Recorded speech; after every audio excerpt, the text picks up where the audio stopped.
रेखा विज्ञान सामान्य परिचय का जो ये 28वां अध्याय है, इसमें हम विवाह रेखा से संबंधित अन्य योगों के बारे में चर्चा करेंगे। क्योंकि इसके पूर्ववर्ती जो अध्याय मैंने बनाया था, उसको देखने के बाद फिर लोगों ने मुझसे ये पूछा कि विवाह यदि नहीं हो रहा है, तो उसको किन उपाय के द्वारा किया जा सकता है। तो आज हम इस अध्याय में उपाय के बारे में ही चर्चा करेंगे। लेकिन पहले वो कौन से योग हैं, उनको एक बार दोहरा लेते हैं, जिनसे हाथ में ये परिलक्षित होता है कि व्यक्ति का विवाह नहीं होगा या संकटपूर्ण रहेगा।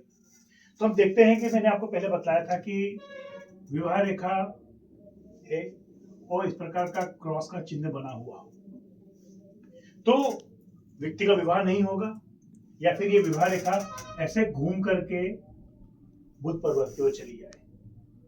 अब हाथ में तो ये योग बना हुआ है, परंतु शास्त्रों में कहा गया है कि समय से पूर्व व्यक्ति कुछ प्राप्त नहीं होता है, लेकिन समय से पूर्व या समय के साथ साथ व्यक्ति उपाय अवश्य कर सकता है।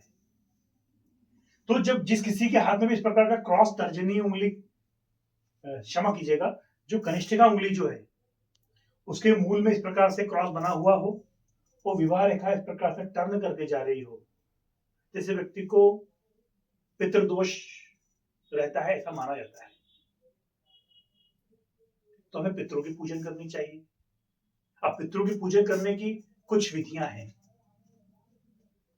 जैसे श्राद्ध पक्ष आया तो 16 श्राद्ध का जो समय रहता है, ये 16 दिवस जो रहते हैं, इन 16 दिवसों के अंतर्गत पितरों का तर्पण इत्यादि करना, पितृदोष की पूजन करवाना, ये श्रेयस्कर रहता है। क्योंकि विवाहिक जो कर्म है, जो पवित्र मंगल जो कर्म है, ये पितरों के आशीष के बगैर व्यक्ति को जीवन में प्राप्त नहीं होता है। या फिर सुखमय विवाहिक जीवन हो तो ये निश्चय मान के चलिए कि पितरों की कृपा उसके ऊपर है।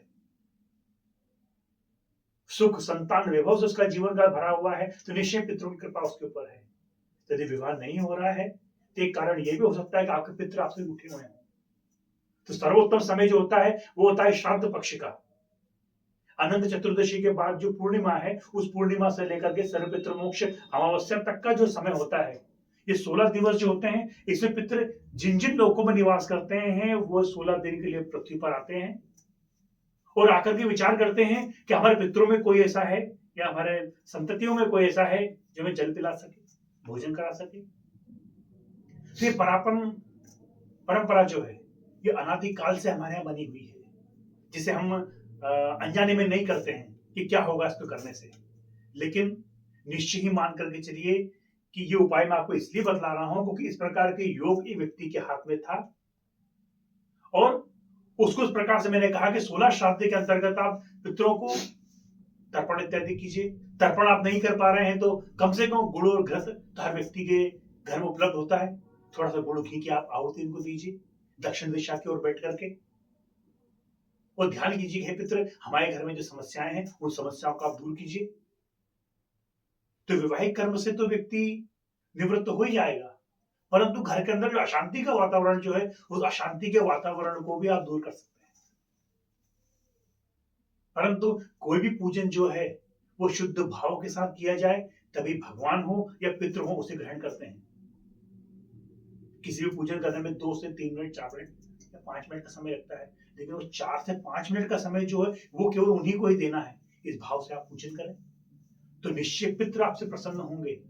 और जब अमावस्या के दिन पितृ यहाँ से गंतव्य की ओर जाते हैं, अपने अपने लोकों में जाते हैं, तो शुभाशीष आपको देकर के जाते हैं। और मैंने पहले भी कहा है कि आशीर्वाद हो और प्रार्थना, 2 चीजें ऐसे होती हैं जो व्यक्ति के बिगड़े हुए भाग्य को भी बना सकती है। इसलिए हमारे यहाँ परंपरा है कि माता पिता के चरण स्पर्श कीजिए, गुरु के चरण स्पर्श कीजिए, मित्रों के साथ संभाव रखिए। क्योंकि जो ग्रह आपके नेगेटिव होते हैं, सामुद्रिक शास्त्र के अंतर्गत जो ग्रह आपके हाथ में नेगेटिव हो या फिर यूं कहूं कुंडली में जो ग्रह नेगेटिव है, उनको भी पॉजिटिव किया जा सकता है। जो घर माता पिता का सम्मान करते हैं, पितरों का सम्मान करते हैं, निश्चय उनका जीवन जो है सुख सुविधाओं से बिल्कुल भरा पूरा रहेगा। अब विवाह रेखा किससे ये दोष थे उसके संबंध में उपाय मैंने आपको बतलाया है। अन्य उपाय हम चर्चा करेंगे, लेकिन जो उपाय मैंने आपको बतलाया है ये सर्वोत्तम उपाय है और मेरा आजमाया हुआ है और कई लोगों को मैंने इसका प्रैक्टिकल किया है, जिनके हाथ में इस प्रकार के योग थे, जिनका विवाह नहीं हो रहा था, वैवाहिक जीवन के अंदर अड़चने थी। उन्होंने सर्वत्र मोक्ष अमावस्या तक पितरों को दान पुण्य किया, तर्पण इत्यादि किया, और निश्चय उन तर्पण इत्यादि के प्रभाव से उनका जीवन का सुखमय हुआ, विवाह उनका निश्चय हुआ। तो आने वाले जो अध्याय है, इसमें विवाह रेखा से संबंधित अन्य योगों के बारे में और चर्चा करेंगे। तब तक के लिए भैया जय श्री राम।